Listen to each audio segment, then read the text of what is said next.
So last team KKR retentions பண்ணதுல ரெண்டு team எனக்கு தெரிஞ்சு அட்லீஸ்ட் மோசமா பண்ண டீம்ல ஃபர்ஸ்ட் ஆர்ஆர்லாம் கிடையாது, ஃபர்ஸ்ட் கேகேஆர், ரெண்டாவது ஆர்ஆர் வந்து ஒரு கேம்பிள் தான். நாங்க லைக் வந்து இல்ல அவங்க என்ன அவங்க நான் வந்துட்டு மோசம்லாம் சொல்ல மாட்டேன், ஏன்னா அவங்க ஸ்டாக்ட் வித் ஆல்ரவுண்டர்ஸ்.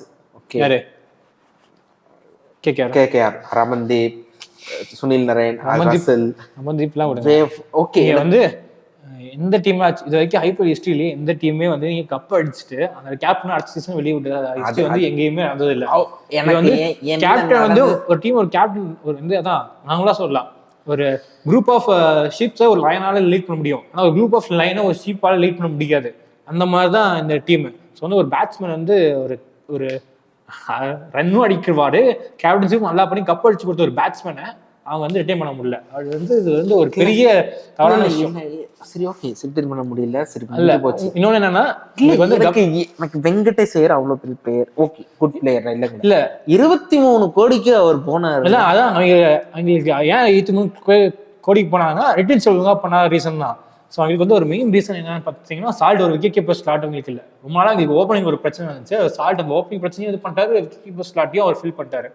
ஸோ அப்படி இருக்கும்போது நரேன் போன தடவை ஏன் பெர்ஃபார்ம் பண்ணாருன்னா, நரேன் முதல் எல்லா மேட்சும் எடுத்து பார்த்தீங்கன்னா முதல் 3 ஓவர் நிறைய அடிக்க மாட்டாரு, டைம் தான் எடுத்துப்பாரு. ஆனால் ஸ்கோர் வந்து 3 ஓவருக்கு 35 ரன் ஆல்ரெடி வந்திருக்கும். ஸோ 4வது ஓவரில் நரேன் சேர்ந்து பின்ன ஆரம்பிச்சிருவாரு. ஆனால் இந்த மாதிரி அது ஒரு பெரிய தப்பு. ஸோ வந்து நீங்கள் இல்லை இது எல்லாத்துக்கும் மெயின் ரீசன் ஸ்ரேயாஸை வெளியே விட்டது. மற்ற டென்ஷன் எல்லாமே பயங்கரமான டென்ஷன். ரசல அவர் வெளியே விட முடியல, அது புரியுது. ரமன்தீப் மட்டும் தான் வெளியே விட்டுருக்கணும். ரமன்தீப் அன்கேப்டன் பிளேயர், அதனால அவரை விளாண்டு அவரை வச்சு 6 பிளேயர்ல யாருக்கு பதில ஸ்ரேயாஸ் எடுத்துக்கலாம்னா வந்து ரமன்தீப் வெளியே விட்டு அங்கே 10 கோடி கூட ரமன்தீப் வெளியே எடுத்துக்கலாம். ஸ்ரேயாஸ் வந்து ரமன்தீப் 4 கோடி தான் எடுத்தாங்க, 4 கோடி எடுத்தாங்க. அதான் ஹர்ஷித் 2 அன்கேப்டன் பிளேயர் எடுத்தாங்க, 2 அன்கேப்டன். ஹர்ஷித் அது நான் ஒத்துக்கிறேன், அது ஃபைன். அதான் ஸ்ரேயாஸ் எடுத்தாங்க. 4 பேரு ரிங்கு சிங், ரசல், நரேன், இன்னொன்னு வருண் சக்கரவர்த்தி. ஓகே. ஸோ வந்து அந்த 4 பிளேயர் அவங்க கரெக்டாக எடுத்துக்கணும். ஸ்ரேயாஸ் இன்னொரு 14 கோடிக்கு அவர் வந்து என்னன்னா அதிக அமௌண்ட் கேட்டாரு. அது 2 ரீசன் இருக்கு. இந்த விஷயம் வந்து இந்த டீம் எனக்கு வந்து ரிட்டன்ஷன் கூட எனக்கு தெரிஞ்சு ஓகேங்களாம். ஓகே தான் இல்ல இந்த டீம் வந்து நீ அடுத்த சொல்ற நீ ஒரு ரீசன் சொல்றல, அதுக்கான ரீசனுக்கான இந்த ரிட்டன்ஷன் தான் சொல்றேன். இல்ல அவங்க இல்ல அவ்வளோ ரேட் பண்றாங்க வெங்கடேஷ் ஐயர்னா, ரிட்டைன் பண்ணிருக்கலாமே. ரிட்டைன் பண்ணிட்டு நீங்க வருண் சக்கரவர்த்தி கண்டிப்பா 23 கோடியா போறாரு. எனக்கு கண்டிப்பா வருண் சக்கரவர்த்தி 17 கோடி கம்மியில் தான் போயிருப்பாரு. ஏன்னா 15 கோடி போயிருப்பாருன்னு வச்சுக்கோங்க. 18 கோடியே போறாங்க. ஒரு 5 கோடி எக்ஸ்ட்ரா வந்திருக்குமா, 5 கோடி 6 கோடி எக்ஸ்ட்ரா வந்திருக்குமா வெங்கடேஷ் ஐயரோட ரிட்டைன் பண்ண? இல்ல அங்கதான் எங்க சுத்தினாலும் உனக்கு வந்து நீ அங்கதான் வந்து நிற்ப. ஸ்ரேயாஸ் ஐயர் தான். ஸ்ரேயாஸ் ஐயர் ரிட்டைன் பண்ணியிருந்தாங்கன்னா வெங்கடேஷ் ஐயர் போயிருக்க மாட்டாங்க. வெங்கடேஷ் ஐயர் வந்து 23 கோடின்னு அவங்களுமே ஃபர்ஸ்ட் வேல்யூ பண்ணல. ஏன்னா அதனால அவங்க ரிட்டைன் பண்ணல. ஏன்னா அவங்க வந்து அதிகபட்சம் 12 to 13 போவாங்க, வெங்கடேஷ் ஐயர் எடுத்துக்கலாம் அப்படின்னு நினைச்சு வந்தாங்க. ஸ்ரேயாஸ் ஐயர் எடுத்திருந்தீங்கன்னா உங்களுக்கு பேட் அடுத்து நீங்க என்ன பண்ணீங்கன்னா வெங்கடேஷ் ஐயர் 20 கோடிக்கு ஆர்சிபி தள்ளி விட்டுருந்தீங்கன்னா அடுத்து சால்ட் எடுத்துருப்பீங்க. ஸோ ஆர்சிபி சால்ட் போயிருக்க முடியாது வெங்கடேஷ் ஐயர் 20 கோடிக்கு எடுத்துட்டு. ஸோ அப்புறம் உங்களுக்கு ஆல்ரெடி எனக்கு அவ்வளோ டெஸ்பரேட்டா இருக்கு அவங்களுக்கு வெங்கடேஷ் ஐயர். அதான் ஆல்ரெடி ஸ்ரேயாஸும் கேப்டன்சி மட்டும் எதிர்பார்த்தாங்களா? சரி, இல்ல மிடில் ஆர்டர்ல நிதிஷ் விட்டாங்க, ஸ்ரேயாஸும் விட்டாங்க. நிதிஷ் 5 கோடிக்கு தானே வந்தாரு. எனக்கு எடுத்துருக்கேன். அவங்க ஆல்ரெடி அவங்க மைண்ட் இது மேக் பண்ணிட்டாங்க. வெங்கடேஷ் ஐயர் தான் வேணும் அப்படிங்கிற முடிவு பண்ணி ஒத்த கால்ல போய் எடுத்திருக்காங்க. சோ நீ வந்து இப்ப வெங்கடேஷ் ஐயர் 23 கோடிக்கு போனதுனால என்ன ஆயிடுச்சு, ஃபுல் வீக் ஆயிடுச்சு. பவுலிங் எல்லாமே வீக் ஆயிடுச்சு. டோட்டலா பேட்டிங் டிஸ்மேண்டில் ஆயிடுச்சு. டாப் 4 வந்து டிஸ்மேண்டில் ஆயிடுச்சு. அங்கிரிஷ் ரகோஜி தான் மெயின் பிளேயர் மாதிரி ஆயிட்டாரு இந்த டீம்ல. இப்போ அதுதான் அடுத்த ஃபியூச்சர் தான் நீங்க பார்க்கணும். அது மட்டும் இல்லாம உங்களுக்கு வந்து ஒரு குவாலிட்டி கேப்டன் வந்துட்டாருன்னா, உங்களுக்கு குவாலிட்டி கேப்டன் வந்தா அடுத்த 3 வருஷத்துக்கு அவரை நீங்க ஹோல்ட் பண்ணிக்கலாம். இப்போ குவாலிட்டி கேப்டன் இல்லை, ரஹானே வந்து அடுத்த சீசன் நீங்க வெளியே விட்டே ஆகணும். ஸோ இன்னும் இப்போ உங்களோட பவுலிங் அட்டாக் எல்லா டீமும் ஒரு பிரீமியம் ஃபாஸ்ட் பவுலர் இருக்கான். எல்லா டீமும் ஒரு பிரீமியம் ஃபாஸ்ட் பவுலர் இருக்கான். இந்த டீம்ல இல்ல. ஹர்ஷித் ராணா தான் மெயின் பவுலர். ஏன்னா எனக்கு தெரிஞ்சு அவங்க எல்லாருமே எல்லா டீமும் இந்த பவுலிங் தான் குறை சொல்றாங்க. ஆனா எனக்கு தெரிஞ்ச இவங்க பவுலிங் வந்து போன மாதிரி அதே பவுலிங் தான் இருக்கு. ஸ்டார்க் மட்டும் தான் இல்லை. ஆனால் ஸ்டார்க்கோட கேப்பபிலிட்டியோட பவுலர் இருக்கா? ஸ்டார்க் போன தடவை லீக்ல என்ன பண்ணாரு? லீக்ல விடுங்க, மிச்சம் இந்த 2 லீக்ல போவாங்கிறதானே இப்போ கேள்வி. ஏன் ஃபைனல் ஏன் பெர்ஃபார்ம் பண்ணலன்னு கேள்வி இல்லை. லீக்ல பெர்ஃபார்ம் பண்ணது காரணம் பேட்ஸ்மேன்ஸ் பெர்ஃபார்மன்ஸ். போனதை பேட்ஸ்மேனால தான் உள்ள போனாங்க. இல்ல பவுலிங் வந்து அவங்களுக்கு என்ன பிரச்சனை சுனில் நிறைய பெர்ஃபார்ம் பண்ணாரு. இல்ல, நிறைய அன்பிலீவபிள் பெர்ஃபார்மன்ஸ். ரசல் பயங்கரமான அவங்களுக்கு பவுலிங்குமே நல்ல பவுலிங் இருந்துச்சு. ஏன்னா ஹர்ஷித் ராணா நியூ குவான்டிட்டி என்ன நடந்ததுன்னு யாருக்கும் தெரியல. அதனால அவர் நிறைய விக்கெட் எடுத்தாரு. இல்ல இப்போ எல்லாம் கண்டுபிடிச்சு வந்து இல்ல என்ன ரீசன் சொல்லட்டுமா? வைபவ் வராரா 15 விக்கெட் சீசனு, ரசல் 19 விக்கெட், அதுக்கப்புறம் வருணும் போன தடவை என்ன பண்ணாரு அதே பண்றாரு. ஹர்ஷித் ராணா அதான் நியூ கோலர். இதுதான் இப்ப எல்லாமே கண்டுபிடிச்சோம். இப்ப போன தடவை ஸ்டார்க்கு வந்து அந்த ஒரு எக்ஸ்ட்ரா கொஸ்டின் இருந்துச்சு மத்த இந்த மாதிரி ஃபேக்டர்னால. இப்ப ரசல் இன்னும் ஓவரே போட ஆரம்பிக்கல. வைபவ் வராரா போன மாதிரி இந்த விக்கெட் எடுக்கணும் ஆரம்பிக்கல. ஹர்ஷித் ராணா பார்த்தாலே அடிக்கிறாங்க இப்போ. ராணா மத்த 2 மேட்ச் சாப்பிடுறா, இந்த லாஸ்ட் மேட்சஸ் மட்டும் தான் இருக்கு. போட்டு துவச்சு எடுத்துட்டாரு பட்டிதாரம். அது எங்க மேட்சே முடிஞ்சதுக்கு முதல் 2 ஓவர் ஃபார்ம்ல இருக்கும்போது இவர் அடிக்க முடியல. கடைசியா மேட்ச் முடிஞ்சதுக்கு அப்புறம் வந்து அடிச்சாரு. So for sure Harshit Rana will make a comeback. அந்த ஃபாரின் பேசர் ஒருத்தர் உள்ள வரணும், இல்லாட்டி ரசல் தான் உள்ள வந்து அடிக்கணும். இல்ல ஃபாரின் பேஸ் யாரு? ஆண்டி நார்கே தான் இருக்காரு. ஆண்டி நார்கே உள்ள கொண்டு வந்தீங்கன்னா இன்னும் பவர் பிளே 40 ரன் எக்ஸ்ட்ரா தான் போகும். இல்ல ஆண்டி நார்கே கடைசியா அவரை விளையாடணும்னா எங்க விளையாடணும்னா மிடில் ஆர்டர் மட்டும் தான் ஓவர் போட வைக்கணும். அவரை நீங்க ஓப்பனிங் பேஸ் இருக்கு, பவர் பிளே ஓவர் போட்டு வச்சாலும் அடி விழுகும், டெத்ல போடுறதால அடி விழுகும். ஸோ சென்சர் போட்டாங்க. அதனாலதான் வேற வழி இல்லை. ஏன்னா அவங்களுக்கு தெரியும் நார்கே உள்ள போட்டா 2 சைடு அடிகளுக்கும் நம்ம வந்துட்டு இப்படிதான் பிளான் பண்ணணும். ஸோ அதான் ஹவிட் வென்ட்னா அவங்களுக்கு வந்து எனக்கு இப்போ தெரிஞ்ச வரைக்கும் ரிட்டன்ஸ் மொத்தமா பண்ண டீம் வந்து கேட்காரு. ஏன்னா சேயாஸ் எடுக்கும் போதே என்ன பண்றதுக்கு ஸ்டில் RR தான்.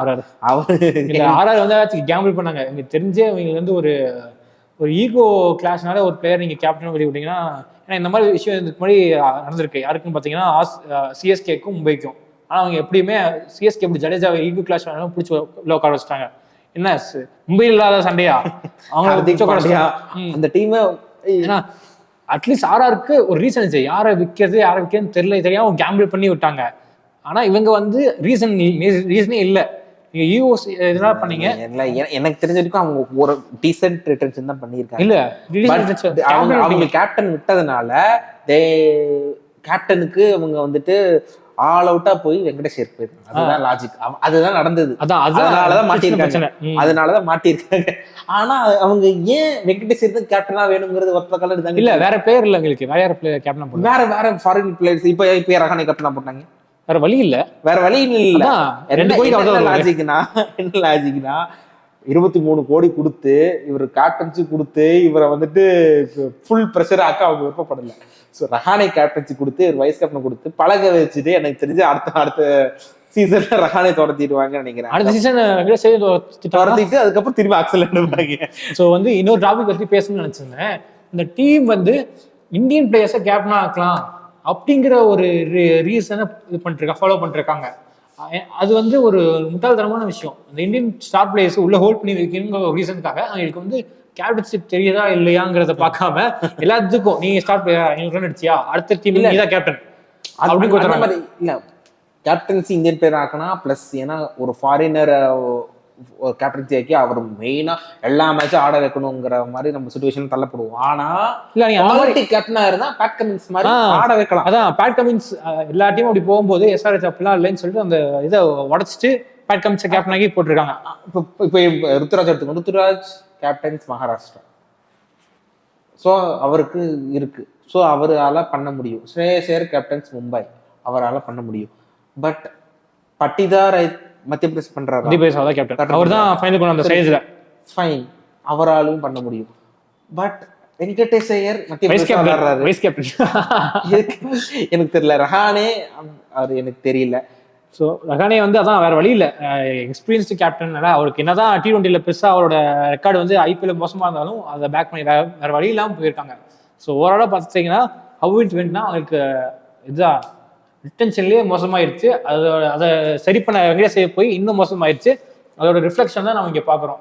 ஸோ வந்து மற்றபடி இந்த லாஸ்ட் 3 மேட்சஸ் நீங்கள் எடுத்து பார்த்தீங்கன்னா வந்து ஓப்பனிங் அடிச்சிட்டாங்க. அதனால இன்னும் அவங்க நிறைய குவாலிட்டி டீம்ஸ் விளையாடணும். ஸோ வாட் டு இம்ப்ரூவ் அப்படின்னு பார்த்தீங்கன்னா வந்து ஸோ ஓவராலா ஆல்ரெடி சமரைஸ் பண்ணிட்டோம். எனக்கு தெரிஞ்ச மிடில் ஆர்டர் ஆடையே ஆகணும். ஏதாவது பண்ணி ரிக்வஸ்டிங் ஃபார்ம் கொண்டு வரணும். ஸோ வந்து எனக்கு தெரிஞ்சு அவங்க ரொம்ப பண்ணுறது என்ன தன்னா இன்னும் பெரிய பிரச்சனை என்னன்னா சால்ட் இல்லாமல் நிறைய நாளாக தனியாக பெர்ஃபார்ம் பண்ணுறது கஷ்டம்.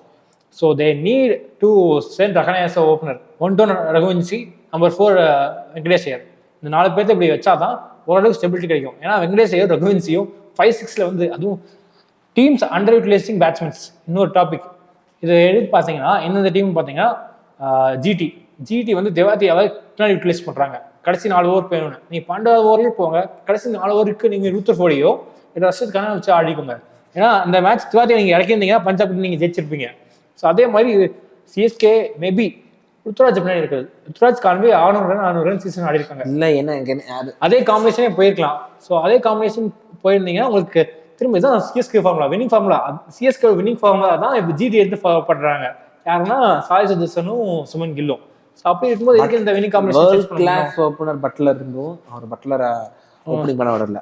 அவங்க அந்த 600 ரன் சீசன் வேணும்னு சொல்லிட்டு அவங்க 2 பேர் போயிட்டாங்க. அண்ட் பட்லர் 1 டவுன்லயும் பயங்கரமா ஆடுவார். ஸோ அதனால அதே மாதிரிதான் அதே பிரச்சனை தான் இப்ப இவங்களுக்கும் கேகேஆருக்கும். ரிங்கு சிங் ரசல் இவங்க வந்து இந்த 14 ஓவர் வரைக்கும் ரிங்கு சிங் ரசல் விட மாட்டாங்க. ரகுவன்சியா நம்பர் 5-6ல 12th ஓவர் 10th ஓவர்ல இறக்குறாங்க. அதுதான் உங்களுக்கு பிரச்சனை. ரகுவன்சி வந்து பவர்ஃபுல் இன்ச்சில விக்கெட் விழுந்தா 7 ஓவர்ல விக்கெட் விழுந்தா மட்டும் தான் ரகுவன்சி நீங்க இறக்கணும். அப்படி இல்லாட்டி வெங்கடேஷ் நம்பர் ரகுவன்சி ஓகே நான் இல்லைங்கள, பட் ஸ்ரேயர் கேப்பபிலிட்டிக்கெல்லாம் ஸ்டேஜ் பையர் பொசிஷன்ல ரகுவன்சி ஆடுறாங்க தான் பிரச்சனை. ரகுவன்சி அவரோட பொசிஷன் நம்பர் 3ல ஆடணும். ஸோ வந்து மிடில் ஆர்டர்ல வந்து உங்களுக்கு ஒன்ஸ் இந்த 10th ஓவர் வந்துருச்சுன்னா ரிங்கு சிங் இறக்கணும். 14ல உங்களுக்கு கண்டிப்பா ரசல் வந்திருக்கணும். 16ல கண்டிப்பா ரமன்தீப் வந்திருக்கணும். அதுக்கு மாதிரி விக்கெட் விழுந்துச்சுன்னா பெர்ஃபார்ம் பண்ணாம இருக்கிறதுனால இவங்க ரொம்ப அடி வாங்குறாங்க. ஸோ உங்களுக்கு மிடில் ஆர்டர் வந்து போன தடவை பெர்ஃபார்ம் பண்ண அதே மிடில் ஆர்டர் தான். போன தடவை உங்களுக்கு சான்ஸே கிடைக்கல.